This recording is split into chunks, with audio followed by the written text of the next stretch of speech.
Okay, let's dive in. We're looking at a story today that's, well, it's intense. Survival against pretty much impossible odds. Absolutely. We're talking about Aron Ralston. You might know the name. Right. American mountaineer, born back in 75. He was actually an engineer, wasn't he? Yeah, that's right. Intel, I think. Yeah. But he left that a secure job to really follow his passion, which was climbing, especially in Colorado. He had this goal, didn't he? Something about the 14ers. Mm-hmm. Climbing all of Colorado's peaks, over 14,000 feet, Mm-hmm. and specifically aiming to do it solo in winter. So definitely an adventurous spirit.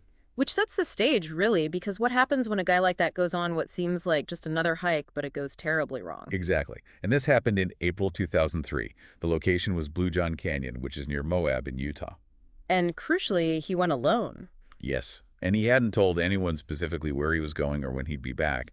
That isolation becomes absolutely central to the whole ordeal, a huge vulnerability. So for this deep dive, we're primarily looking at, well, his Wikipedia entry, the Spanish version, actually, which gives a good factual rundown. Right. It provides the framework, the sequence of events. Our mission, then, is to unpack how he got trapped, the sheer impossibility of his situation, and maybe even more incredibly, his response to it. We want to get into the details, the suspense, and, the bigger questions it raises. It starts so suddenly. He's hiking in Blue John Canyon, this beautiful, remote place, Mm. and then a boulder shifts, dislodges. And pins his right arm, crushes it against the canyon wall, just like that. Instantly trapped. The finality of it is stark. One moment exploring the next, imprisoned by the rock itself. It's almost unbelievable timing. And then begins this count. 127 hours, over 5 days. What were his initial thoughts, his initial actions? Well, desperation, obviously. He tried everything he could think of initially, trying to chip away at the rock, trying to lift or move the boulder somehow, rigging pulleys with his climbing gear, Yeah. but nothing worked. And the supplies. He had some, right? But not much. Very little. Small amount of water, a couple of burritos, I think. The water ran out relatively quickly, maybe D3 or 4. That's when the real hopelessness must have started setting in. Coupled with that realization we mentioned, nobody knew exactly where he was. No rescue was imminent because no one was looking. Not there anyway. That psychological aspect is brutal. The physical pain, the thirst, the hunger, and then the mental anguish of total isolation, knowing your survival rests entirely on you. It's hard to even imagine what goes through your mind there. Completely. And the sources mention this really grim turning point. He's out of water, facing what seems like certain death. And he starts to prepare for the end. Yeah. He carves his name, his birth date, and his presumed date of death into the sandstone wall, like a marker for whoever might find him eventually. God, that's bleak. And he also used his camcorder. He had it with him. He recorded these final farewell messages to his family, just devastatingly personal, preparing to die. Writing his own epitaph, essentially. But then something shifts. He doesn't give up. No. Faced with certain death versus an almost unthinkable act, he chooses the unthinkable.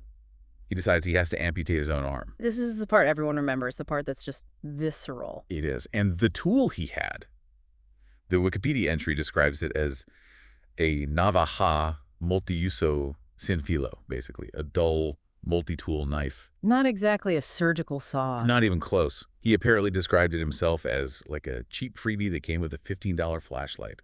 Basically the worst possible tool for the job. Which makes the act itself even more horrifyingly incredible, the sheer will involved. It took about an hour, apparently. He had to first break the bones, the radius and ulna, by leveraging them against the trapped position. Oh my God. And then use that dull blade to cut through the muscle, tendons, nerves, skin. It's almost impossible to comprehend doing that to yourself. Just the description is hard to hear. And freeing himself wasn't the end of it, was it? That was just step one of escaping. Not by a long shot. He's free from the rock, but now he's severely injured, lost a lot of blood, severely dehydrated, in excruciating pain, and he still has to get out of the canyon. How did he even manage that? He had to rappel, one-handed, down a 65-foot cliff face. 65 feet after that. Yeah, it's staggering. And then he still had miles to hike out. He must have been running on pure adrenaline. Or something beyond that. Absolutely. Mm-hmm. He was so dehydrated, the sources mention him finding this stagnant, muddy puddle and drinking from it, just desperate for any liquid. And the hike out, how far was it? About 8 miles, or wait, the outline says 27 kilometers, which is more like 17 miles. A long, grueling walk out in the Utah sun. 17 miles, collapsing repeatedly, you imagine. Definitely. And Yeah. apparently he mentioned seeing vultures circling overhead at points, just adding to the grimness of it all. Nature waiting. But then the rescue, it wasn't a search party that found him, was it? No, incredibly. After hiking for hours, he actually encountered other people. A family, I think, 3 tourists. You stumbled across them. Yeah. Eric Meijer, a woman named Monique, and her son Andy from the Netherlands. They were hiking in the area. They saw him, obviously realized something was terribly wrong. What a sight that must have been for them. Unimaginable. Yeah. But they gave him water Oreos too, apparently. And crucially, they were able to alert the authorities. Get help. So how long after the amputation was he actually rescued? About 6 hours after he freed himself, a helicopter rescue team located him and airlifted him out. 6 hours between that act and safety. Just incredible timing. The whole sequence is improbable. It really is. Pure chance, perhaps. Yeah. Or just sheer determination, meeting a sliver of luck when he needed it most. And the story doesn't even quite end there. What about his arm? Well, the authorities actually went back later to retrieve it from under the boulder. It took over a dozen people, apparently, using hydraulic jacks. Wow. And what did Ralston do with it? He had it cremated. And then about 6 months later, he went back to Blue John Canyon. Going back. Yeah, with Tom Brokaw for an NBC Dateline special. Mm. It was actually on his birthday. And he scattered the ashes of his arm there in the canyon. That's quite an act of closure, or maybe confrontation. Sort of unsettling in a way. It feels like reclaiming the place, maybe. Yeah. Confronting the trauma head on. And what's truly astonishing is that this didn't stop him climbing. That's the other part that's hard to believe. He went back to mountaineering. Absolutely. With a prosthetic arm, obviously. He climbed peaks in South America just a few years later. Ojos del Salado in Chile. Monte Pisas in Argentina. Really high altitude stuff. And he finished that Colorado project too, didn't he? The 14ers? Yes. In 2005, he became the first person to climb all 53 of Colorado's 14ers solo in winter, completing the project he'd started before the accident. The resilience is just off the charts. That drive is something else. And naturally, his story got huge media attention. Oh, massively. All the major talk shows, Letterman, Leno, Ellen, news programs like Dateline, Today Show, Good Morning America. He was GQ's Man of the Year, Vanity Fair's Person of the Year in 2003. His story captivated everyone. It became almost mythic. And he documented it himself, too. He wrote a book. Right, Between a Rock and a Hard Place came out in 2004. September 2004. Big bestseller. Putting his own experience into words, which must have been a process in itself. Cathartic, maybe? You'd think so. And then, inevitably, Hollywood came calling. Yep. The film, 127 Hours, directed by Danny Boyle, starring James Franco as Ralston, released in 2010. And that film, it didn't shy away from the amputation scene, did it? Not at all. It was famously graphic, very realistic. There were reports, as mentioned in the sources, of audience members actually fainting or feeling sick during that sequence. It really brought the visceral horror of his choice to a wide audience. It did. It underlined just how extreme and desperate the situation was. Seeing it depicted, even as fiction based on reality, hits hard.